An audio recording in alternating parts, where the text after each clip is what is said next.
Setelah Ibu Eni dibawa ke rumah sakit jiwa, RSJ, rumah mewahnya yang terbengkalai tanpa dialiri listrik dan air kini dibenahi. Rumah 2 lantai yang dihuni Ibu Eni dan putranya, Tiko tersebut disemprot air oleh pemadam kebakaran guna menghilangkan debu tebal. Seperti apa penampakan rumah Ibu Eni dan Tiko yang kini manglingi? Rumah mewah Tiko di Jalan Paron, Kelurahan Jatinegara, Kecamatan Cakung, Jakarta Timur, telah dibersihkan. Aksi bersih-bersih rumah mewah Tiko tersebut dilakukan petugas gabungan dan relawan pada Rabu, tanggal 4 Januari tahun 2023. Rumah mewah Tiko berlantai 2 ini sebelumnya viral karena kondisi terbengkalai dan tanpa listrik dan air. Rumah tersebut dihuni oleh Tiko dan Ibu Eni, yang diduga mengidap gangguan jiwa. Sejak Rabu, tanggal 4 Januari tahun 2023, pagi, petugas dari Sudin Penanggulangan Kebakaran dan Penyelamatan Jakarta Timur, PPSU Kelurahan Jatinegara, serta relawan kerja bakti membersihkan rumah Tiko. Kasih Ops Sudin Penanggulangan Kebakaran dan Penyelamatan Jakarta Timur, Gatot Sulaiman mengatakan, kerja bakti ini dilakukan setelah pihaknya mendapat permintaan dari relawan.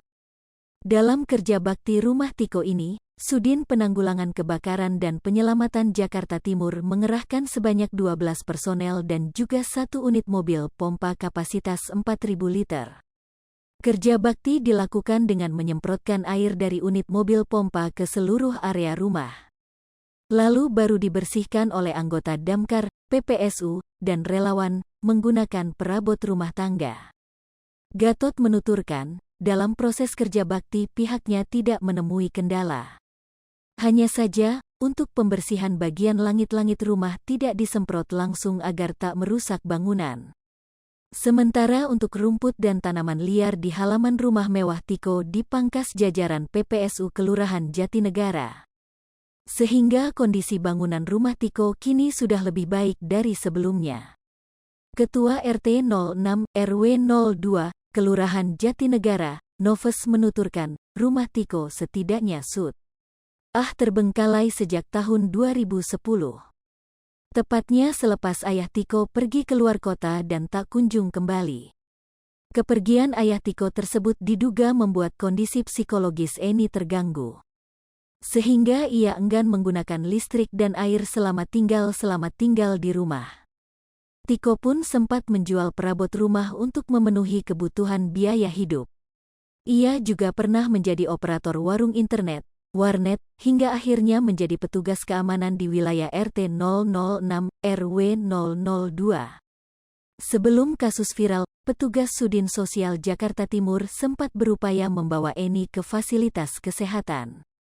Yakni agar Eni mendapatkan penanganan medis atas kondisi psikis dialami, tetapi usahanya ditolak.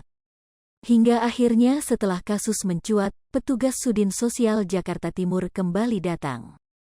Ia kini membawa Eni ke RSKD Duren Sawit, Jakarta Timur, untuk mendapat penanganan medis yang tepat. Sementara menurut pengakuan tetangga, Tiko merupakan sosok yang pintar lantaran pernah membuka usaha jual beli mobil. Kemudian tetangga tersebut menjelaskan bahwa dulu ibu Tiko tidak ingin dibantu saat awal menderita depresi. Si tetangga menduga bahwa saat itu keluarga Tiko masih merasa menjadi orang kaya, sehingga tidak membutuhkan bantuan orang lain. Hai pemirsa Sri Popo TV, jangan lupa komen, like, dan subscribe, serta tonton terus berita-berita terupdate lainnya